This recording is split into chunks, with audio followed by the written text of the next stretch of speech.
तो देखो इधर मैं डिस्कस कर रहा था वैलेंसी के बारे में। इसके बारे में वैलेंसी किस पे डिपेंड करती है? Depends on the outer most electron. किस पे डिपेंड करेगी?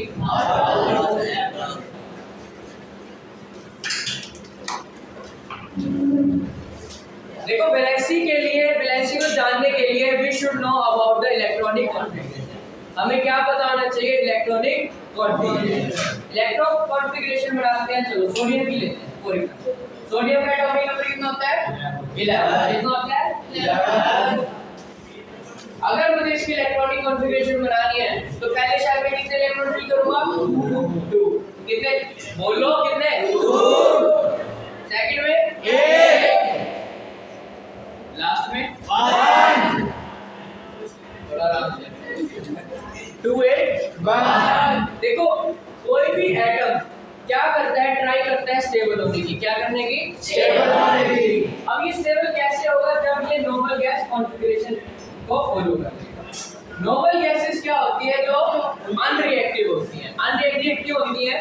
क्योंकि उनके इलेक्ट्रॉन्स फुल्ली फिल्ड होते हैं। फॉर एग्जांपल अगर किसी की फर्स्ट शेल में 2 इलेक्ट्रॉन्स हैं और सेकंड प्रेजेंट नहीं है तो इट मींस वो क्या है? Stable. For example helium. Helium क्या है हमारे पास? Noble gas. क्या है हमारे पास? Noble gas. और इसका एटॉमिक नंबर होता है 2। कितना होता है? 2। तो ये फर्स्ट शेल में कितने इलेक्ट्रॉन भरेगा अपने? 2। फर्स्ट शेल में 2 से ज्यादा इलेक्ट्रॉन एकोमोडेट ही नहीं हो सकते और इसके पास 2 ही है तो ये क्या करेगा? रिएक्ट ही नहीं करेगा। ना ही ये एक इलेक्ट्रॉन लेगा ना ही कोई इलेक्ट्रॉन देगा। ऐसे ही नियोन की बात करूं तो उसकी इलेक्ट्रॉनिक कॉन्फ़िगरेशन होती है 2 8। कितनी होती है? 2 8। देखो सेकंड शेल कितने इलेक्ट्रॉन अकोमोडेट कर सकता है? 8 इलेक्ट्रॉन। और इधर कितने प्रेजेंट है? 8 प्रेजेंट है। इट मींस ये भी ना ही एक्सेप्ट करेगा ना ही डोनेट करेगा। बात समझ में आ गई? अब आज सोडियम के ऊपर।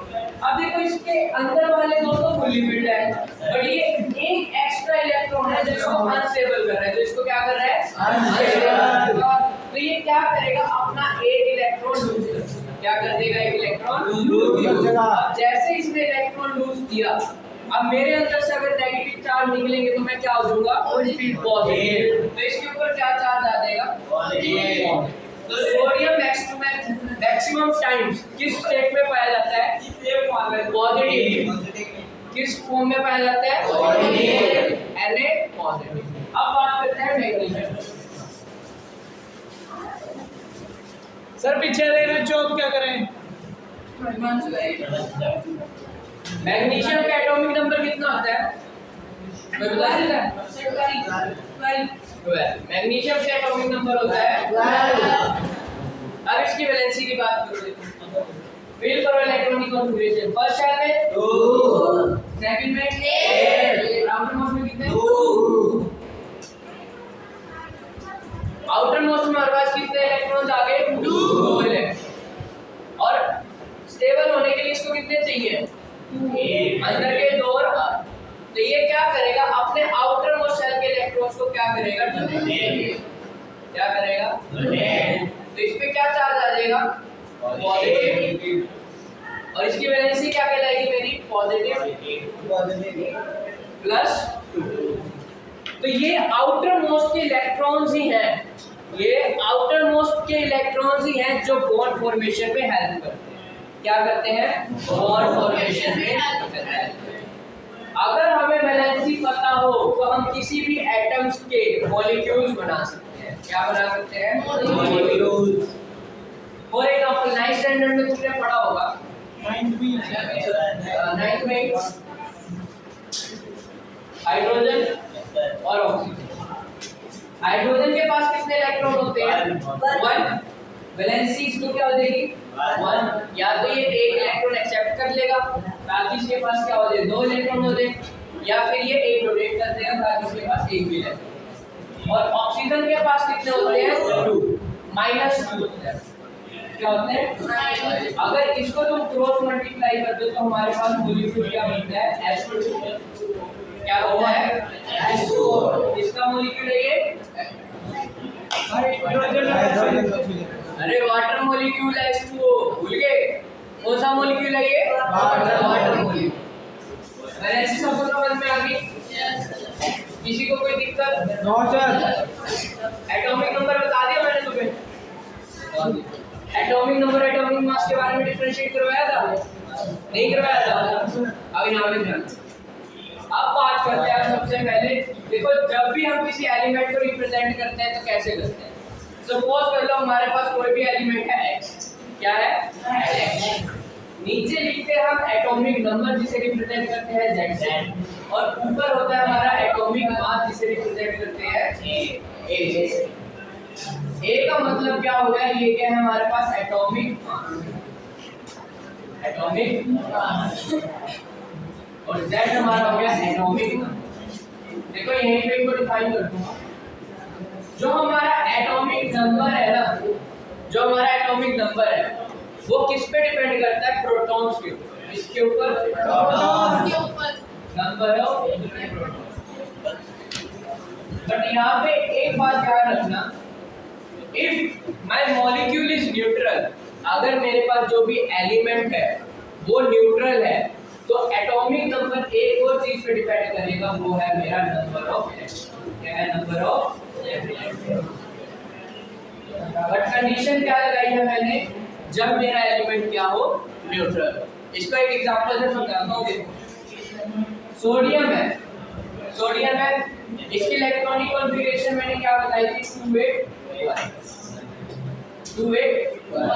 अगर इस पे देखो पॉजिटिव चार्ज आ गया Na पॉजिटिव, इसका मतलब क्या हुआ? इसने एक इलेक्ट्रॉन क्या कर दिया? इसकी इलेक्ट्रॉनिक कॉन्फ़िगरेशन हो जाएगी 2a। बट इसका जो एटॉमिक नंबर है वो नहीं चेंज होगा। क्यों? क्योंकि एटॉमिक नंबर में किस पे डिपेंड करता है? Number of protons. बट अगर ये मॉलिक्यूल न्यूट्रल है तो ये डिपेंड करेगा नंबर ऑफ इलेक्ट्रॉन्स पर। बट अगर इस पे चार्ज आ गया हमारा, क्या आ गया? चार्ज, तब हम ये वाली कंडीशन नहीं लगा सकते that atomic number is equal to number of. बात समझ में आ गई? तो किस पे डिपेंड करवाओगे? मैं नंबर ऑफ प्रोटॉन्स। किसके ऊपर डिपेंड करवाओगे? तो जब भी तुमसे कोई पूछे what is the atomic number तो वो किसके इक्वल होगा? Number of protons. अब एटॉमिक मास की बात करूं। एटॉमिक मास किस पे डिपेंड करेगा? दो चीजों पे डिपेंड करेगा। और एटॉमिक मास मैक्सिमम मेरा कहां कंसंट्रेटेड होता है? न्यूक्लियस पे। बताया था एटम के अंदर क्या प्रेजेंट होता है? न्यूक्लियस। और उस न्यूक्लियस में प्रेजेंट होते हैं हमारे प्रोटॉन्स और न्यूट्रॉन्स और उस पे डिपेंड करता है हमारा एटॉमिक नंबर। तो अगर कोई तुमसे एटॉमिक मास का फॉर्मूला पूछे तो it will be defined as number of protons plus number of neutrons.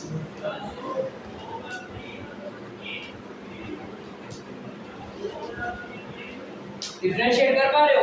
वो किस पे डिपेंड था? सिर्फ नंबर ऑफ प्रोटॉन्स के ऊपर। और एटॉमिक मास किस पे डिपेंड करता है? Number of proton plus number of neutron. तो यहाँ पे आप एग्जांपल देखते हैं, सोडियम का ही ले लो। अगर सोडियम का ही से समझें देखो यहाँ पे क्या है? सोडियम के पास एटॉमिक नंबर है 11। It means number of protons कितने हैं मेरे पास? 11। बात समझ में आ गई? इसका एटॉमिक नंबर है 11 जो कि किसके इक्वल है? Number of protons. बट जो इसका एटॉमिक मास होता है ना वो होता है 23। कितना होता है? 23। अगर इसका एटॉमिक मास 23 है तो मुझे नंबर ऑफ न्यूट्रॉन बता दो कितने हैं? अरे एटॉमिक नंबर कितना है? 11। वहां से हमने क्या निकाले? Number of proton. अब एटॉमिक मास मैंने तुम्हें बता दिया सोडियम का कितना है? 23। प्रोटॉन्स हमें पता है कितने हैं? 11। यहाँ से निकाला है ना एटॉमिक नंबर किसके इक्वल है? नंबर ऑफ प्रोटॉन्स के। तो यहाँ पे नंबर ऑफ प्रोटॉन्स कितने कर दूंगा? 11। कितने कर दूंगा? 11 प्लस नंबर ऑफ न्यूट्रॉन्स। देखो ये तो निकालना है नंबर ऑफ न्यूट्रॉन्स कितने हैं। तो नंबर ऑफ न्यूट्रॉन्स कितने आ गए? 23 माइनस 11 हमारे पास कितने न्यूट्रॉन्स आ गए? 12। कर लोगे? कोई दिक्कत? कोई दिक्कत? अब एक निकाल के दिखाओ। कार्बन का एटॉमिक नंबर कितना होता है? कार्बन का कार्बन का होता है 6। इसमें मुझे नंबर ऑफ प्रोटॉन्स बता दो, नंबर ऑफ इलेक्ट्रॉन्स बता दो और नंबर ऑफ न्यूट्रॉन बता दो। अगर इसका एटॉमिक मास 12 होगा, क्या लूंगा? फटाफट बता दो। Number of protons, number of electrons and number of neutrons. फटाफट। Number of protons, number of electrons और न्यूट्रॉन्स। इसका नाम देखो इधर, एक किया है सर। एटॉमिक नंबर किस पे डिपेंड करता है? Number of protons. तो एटॉमिक नंबर कितना है? मेरे को पता है कितना है, 6। तो ये मेरे क्या हो जाएंगे? Number of protons. अब मैंने तुम्हें एक बात और बताई है, ये कार्बन है, इट मींस ये न्यूट्रल स्पीशीज है। इसमें मैंने कोई चार्ज दिया हुआ है तुम्हें? नहीं। तो मेरे यही क्या हो जाएंगे? Number of electron. क्या हो जाएंगे? Number of electron. तो प्रोटॉन और इलेक्ट्रॉन की वैल्यू कितनी कितनी आ गई? 6। अब एटॉमिक मास कितना दे दिया मैंने तुम्हें? 12। कितना दे दिया? 12। यहाँ लिख दो एटॉमिक मास। एटॉमिक मास किसके इक्वल होता है? Number of proton plus neutron. Protons मैंने निकाल दिए, कितने हैं? 6 प्लस नंबर ऑफ न्यूट्रॉन लिखो। तो यहाँ से नंबर ऑफ न्यूट्रॉन कितने आ गए? 6। तो नंबर ऑफ न्यूट्रॉन की वैल्यू कितनी आ गई मेरे पास? तो number of proton, electrons and neutron 3 of are 6। तीनों की वैल्यू क्या आ गई? 6। किसी और कोई दिक्कत यहाँ? कोई डाउट?